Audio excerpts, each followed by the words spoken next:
Lady super star Nayanthara Dhanush మధ్య వివాదం నడుస్తున్న సంగతి తెలిసిందే. నయనతార జీవిత కథ విశేషాలతో నెట్ఫ్లిక్స్ సంస్థ బియాండ్ ది ఫెయిరీ టేల్ పేరుతో డాక్యుమెంటరీ రూపొందించి విడుదల చేసింది. ఈ నెల 18వ తేదీ నుంచి ఇది ప్రసారం అవుతుంది. ఇలా డాక్యుమెంటరీ చేసినందుకు నయనతార ఖాతాలో కోట్ల రూపాయలు వచ్చిపడ్డాయి.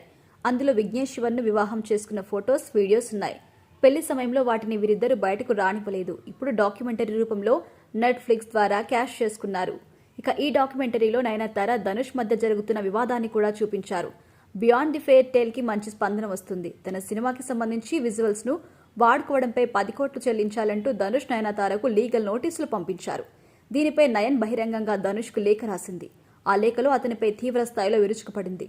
ప్రస్తుతం వీరి మధ్య వివాదం కొనసాగుతోంది. అయితే ధనుష్ మౌనంగా ఉండడానికి కారణం న్యాయస్థానాన్ని ఆశ్రయించబోతున్నాడు అని తెలుస్తోంది.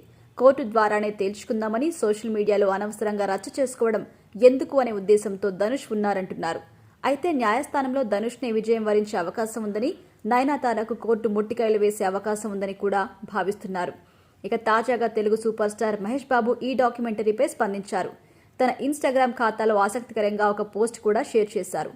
డాక్యుమెంటరీ చూసిన prince 3 red love symbols share చేశారు. ప్రస్తుతం ఇది సోషల్ మీడియాలో వైరల్ అవుతుంది. ధనుష్ నయనతార మధ్య వివాదం కొనసాగుతున్న నేపథ్యంలో మహేష్ బాబు పోస్ట్ షేర్ చేయడం ఆసక్తి కలిగిస్తుంది. మహేష్ బాబు నయనతార కాంబినేషన్లో ఒక్క సినిమా కూడా రాలేదు. గతంలో వీరిద్దరి కాంబోలో సినిమా వస్తుందేమో అని అభిమానులు ఎంతో ఆసక్తిగా ఎదురు చూశారు. కానీ వారి కోరిక నెరవేరలేదు. భవిష్యత్తులో కూడా నెరవేరే అవకాశం లేదు. ప్రస్తుతం రాజమౌళితో కలిసి 3 సంవత్సరాలు ప్రయాణం చేయబోతున్నాడు ప్రిన్స్. ఆ తర్వాత ఏ సినిమా చేస్తాడు, ఎవరితో సినిమా చేస్తాడు అనేది మాత్రం ఇప్పుడే చెప్పలేం.